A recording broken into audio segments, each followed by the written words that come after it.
Birželio 10-12 dienomis tarp Europos ir Amerikos žemynų įsikūrusioje laukinės gamtos ir nepaprastų potyrių saloje Islandijoje aidėjo lietuvių kalba, skambėjo lietuviškos dainos ir šurmuliavo iš skirtingų pasaulio šalių suvažiavę tautiečiai.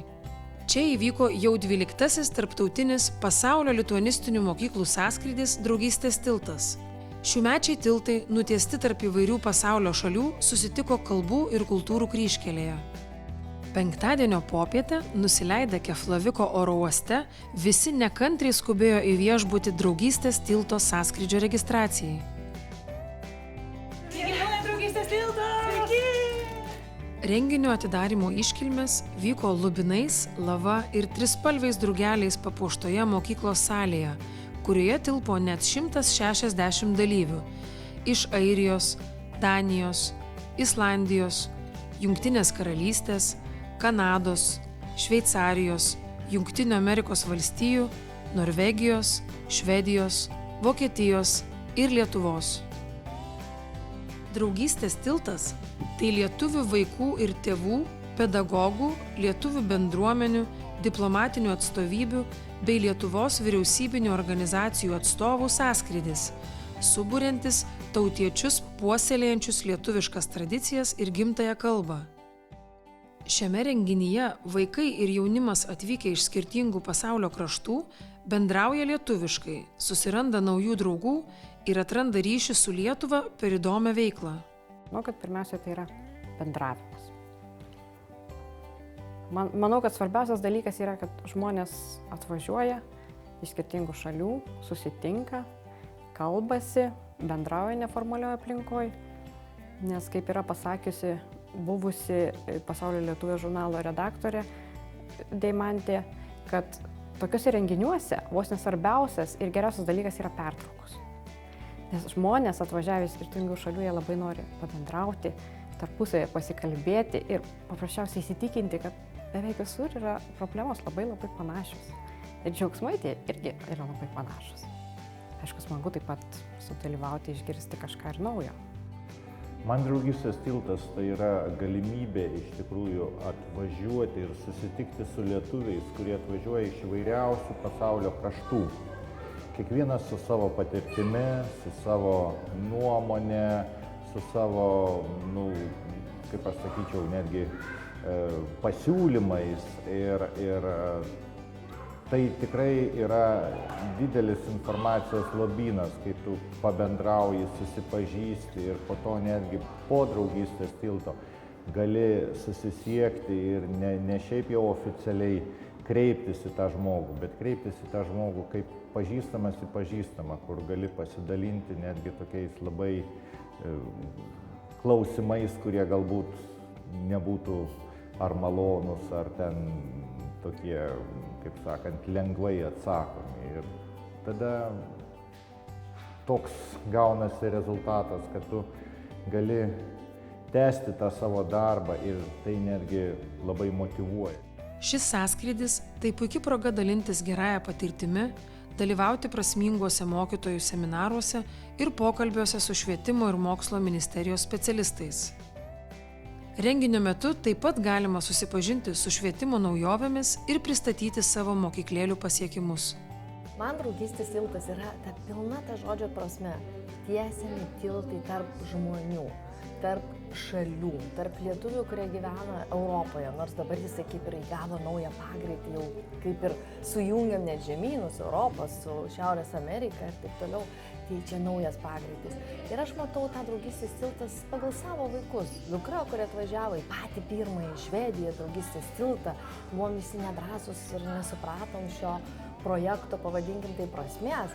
Ir jinai jau dabar po 12 metų čia atvažiuoja Draugystės tiltą kaip mokytoja. Hamburgo abėcėlės šeštadienės mokyklėlės. Ir sakau, taip, šitas projektas suveikia, jis yra be galo stiprus. Vienas iš svarbiausių, pavadinčiau taip, bendruomeninėme gyvenime šiuo metu ir jis nepakeičiamas. Jeigu tokio projekto nebūtų, aš manau, kad šiais laikais, kur lietuvių gyvena gal virš milijono už Lietuvos ribų, jisai atsirastų. Gal būtų kitas pavadinimas, o pavadinimas tai irgi išduosiu mano draugę Salomėją Hamburge. Ji ir sugalvoja prieš 12 metų iš tikrųjų ir sako, tai tiltai. Tai tiltai tarp tėvų. Vaikai suranda draugus, su kuriais susitinka, gal kiekvienais metais, gal kas 2 metai kitoj šaly. Tiltai tarp tėvų, tiltai tarp mokytojų, tiltai tarp bendruomenės, visuomenininkų, aktyvistų. Draugystės tilto sąskrydžio atidarymo vakaras prasidėjo nuo taikingų tamstos mokytojos pasirodymų. Draugystės tilto komanda susirūpinusi skelbė dingusios tamstos mokytojos paiešką. Ją suradus iškilmės tęsėsi. Sąskrydžio svečiai buvo pakviesti iškilmingai vakarieniai, kurią paruošė vietiniai islandiškos virtuvės meistrai. Po vakarienės tęsėsi atidarymo programa, kur buvo sugiedoti Lietuvos ir Islandijos himnai.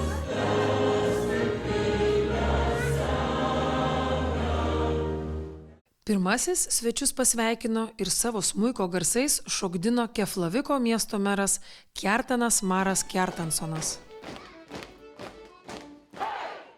Svečius sužavėjo išskirtinis islandų varpelių choro pasirodymas.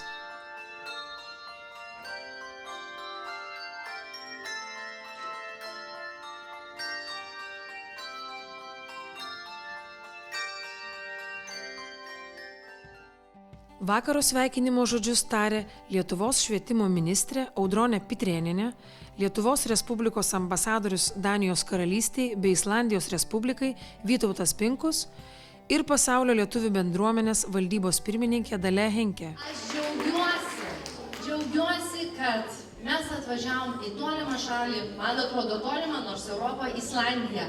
Ir iš tikrųjų didžiuojuosi. Islandijos lietuvių bendruomenė, kaip kolegė sakė, ji gal netokia gausi, bet ji gali. Tai dar kartą, Jurgita, kvies komandą, noriu aš paspausti ranką ir padėkoti. Visą komandą. Apie lituanistinių mokyklų vaidmenį Lietuvos valstybės atkūrimo 100-mečio minėjime savo mintimis dalijosi Lietuvos švietimo ir mokslo ministrė, Lietuvos švietimo ir mokslo ministerijos užsienio lietuvių skyriaus vedėja Virginija Rinkevičienė bei Šveicarijos lietuvių bendruomenės pirmininkė Jūratė Kaspersen. Jurgita, ką tau reiškia draugystės tiltas? Kas tai yra? Kaip apibūdintum jį? Draugystės tiltas tiek man, tiek manau mūsų mokyklos mokytojai ir bendruomenė yra toksai veiklos įvertinimas. Metų veiklos įvertinimas. Mes išvažiuojam. Mes susitinkam su naujais žmonėms, žino, kad mes ne vieni tą darom, kad daro daugiau žmonių, toksai baterijų pakrovimas. Dabar jau draugų samburis kažkoks tai suvažiavimas, kurie prieš tai buvo visiškai nepažįstami žmonės, bet dabar taip, daug draugų. Šventinį sąskrydžio atidarymo vakarą vainikavo pramoginių šokių pasirodymas ir draugystės tiltas daina, kurią atliko jo autorė Edita Sef.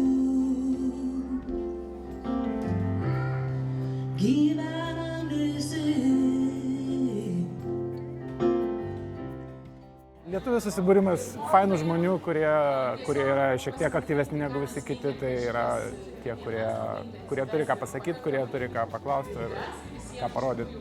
Jo, fainas renginys tiesiog. Svečiai buvo pakviesti pasižiūrėti kūrybingai atliktų mokyklėlių namų darbų pristatymų. Sąskrydžio dalyviams namų darbus uždavė šių metų draugystės tilto organizatoriai. Tai Islandijos lietuvių bendruomenė ir Islandijos lituanistinė mokykla 3 spalvos.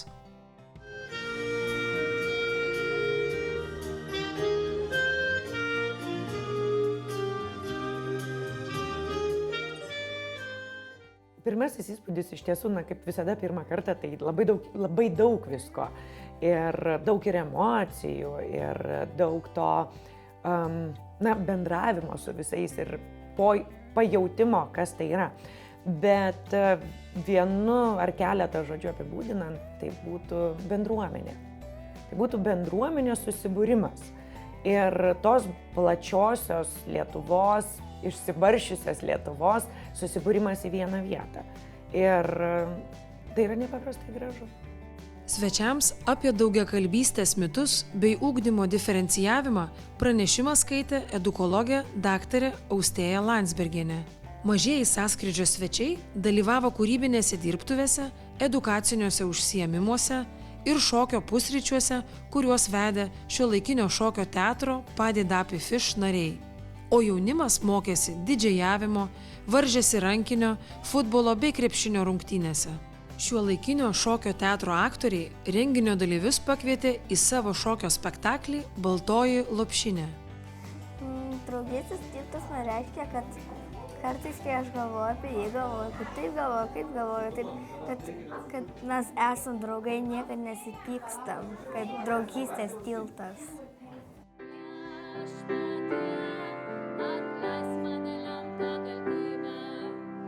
Paskutinėje sąskrydžio dieną svečiai dalyvavo šventose mišiose, kurias laikė puikiai lietuviškai kalbantis argentinietis kunigas Juanas Carlosas Escudero.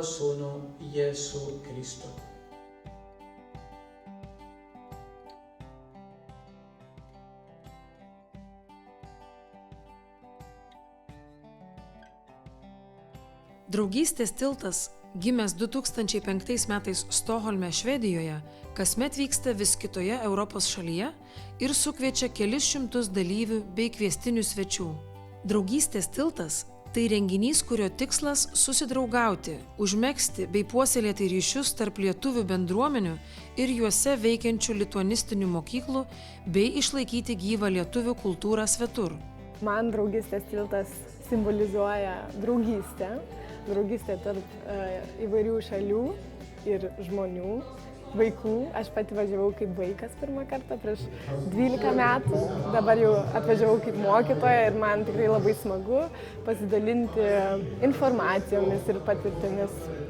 Man atrodo, kad yra labai svarbus draugystės tiltas dėl to, kad jis parodo vaikams, kas yra įmanoma, kiek galima, per kiek šalių galima tokią draugystę išlikti ir susitikti iš kitų šalių ir pasidalinti kažkaip gyvenimu lietuvišku visam pasaulyje.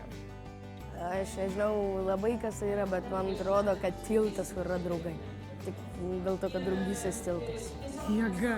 Ar dalyvausi kitais metais? Tikiuosi. Susiradai draugų? Jo. Iš kurių šalių? Norvegijos ir Vokietijos. Alio! Draugystės tilto sąskrydis jau yra apkeliavęs Airiją, Vokietiją, Angliją, Italiją, Ispaniją, Norvegiją bei Švediją. Draugystės tilto renginyje Islandijoje sąskrydžio vėliava buvo iškilmingai įteikta Hamburgo lietuvių bendruomeniai. Iki susimatymo Hamburge draugystės tilte 217!